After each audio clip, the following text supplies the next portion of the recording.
Okay, ladies and gentlemen, once again, it is Charles Pastures, and right at this moment, I'm at Mr.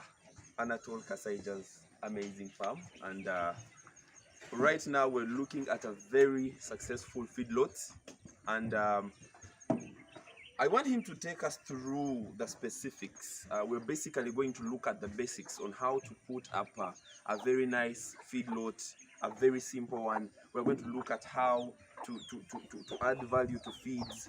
We look at the special feeds you need for a feedlot, how do you approach it, things like that. We are going to be looking at specifically having a successful feedlot unit, and then of course we also look at how much you need to invest and how really far do you go with the investment.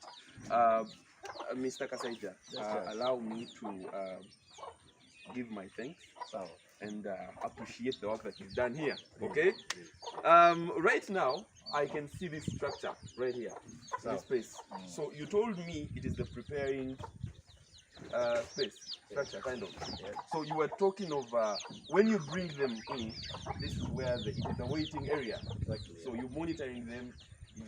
If one has any sickness or whatever, you monitor them, and you don't want them to kind of infect the ones that are already in the feedlot. Right. Please explain further. Yeah, thanks so much, Charles.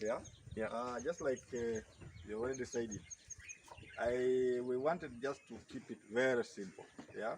So that even for any farmer outside there, yes, would come and do it, yeah? Yes. And would come and say that it is really possible. Yes. And just like I told you, we do offload from the other point.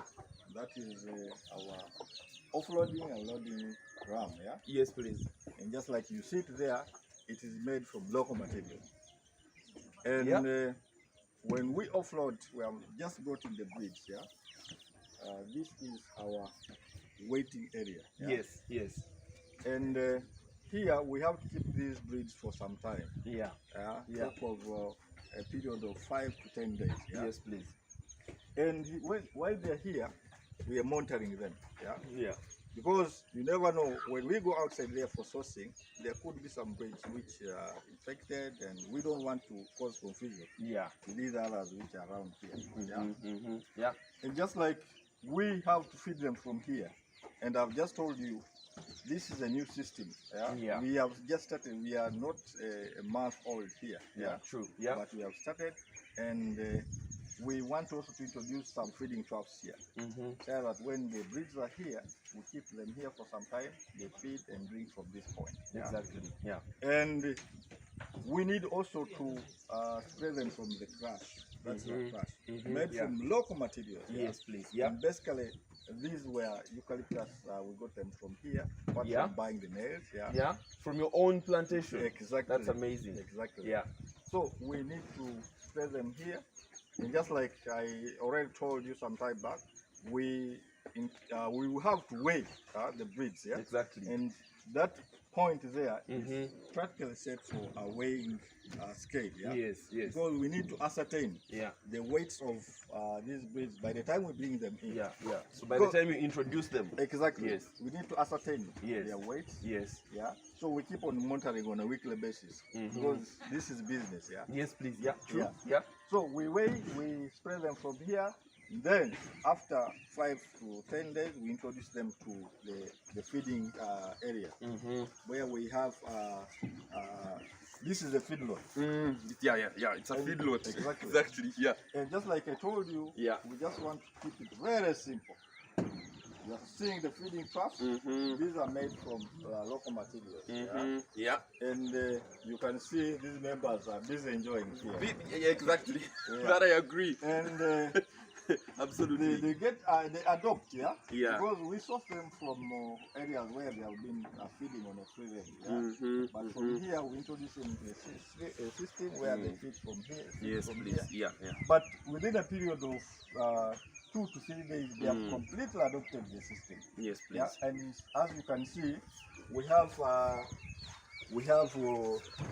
feeds here. Yes.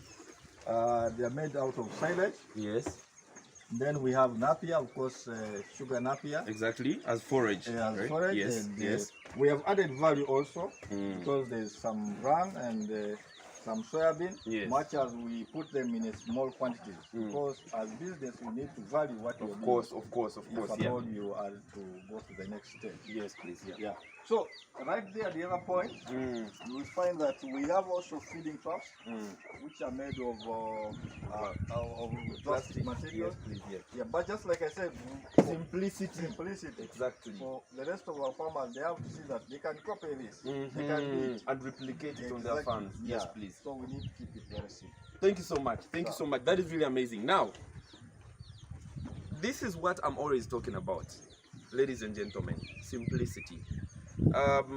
Previously, we were discussing about the inferiority complex that normally, comes up, with most farmers. They look at these farmers who have made it, like who are there already, and they think, when they think about, gaining or making farming a business, they think about that. They relate it to that. No way. So I am here to tell you that you can as well do something as simple as this. Okay, you don't have to go high end, looking at all this sophisticated material you put up, you crush, you want the bars to be metallic and all those things. Okay, you need to have something simple, something as simple as this. So normally I always tell my farmers that it is the knowledge that you need. Okay, it's the knowledge that you need. So I mean, you don't have to start. Okay, for example, you don't need all these animals. You just need like 5 if you can manage 5. Okay, so I think this is a very amazing thing. When you look at the feed troughs, these ones are made of wood, simple wood that you can get on your farm. Okay, now the feeds, this is what we call a complete TMR, simply made. He did not use a TMR mixer. He did not use anything. Okay, he just makes it, and as you can see, the animals are enjoying. Now, ladies and gentlemen, this right here, we are trying to achieve. We're trying to achieve optimal weight. We want the animals to gain weight. We are doing what we call fattening. Okay, so these animals are introduced in a feedlot system where they are going to be feeding in one place. Of course, some of the feeds are going to be ad libitum, and we are also going to minimize movement, because now when they move a lot in the field, they will basically be gymming, and of course they will lose weight. But now they're not moving, they are eating and resting. Okay, so ladies and gentlemen, I think this is something that we can copy and also replicate in our farms. We have seen the structures. The structures are amazing, made from timber from his own plantation. Okay, most of us have these forests that we want to, of course, harvest and sell to these other guys that are going to use them for whatever reasons. But then, of course, we have the passion of doing farming.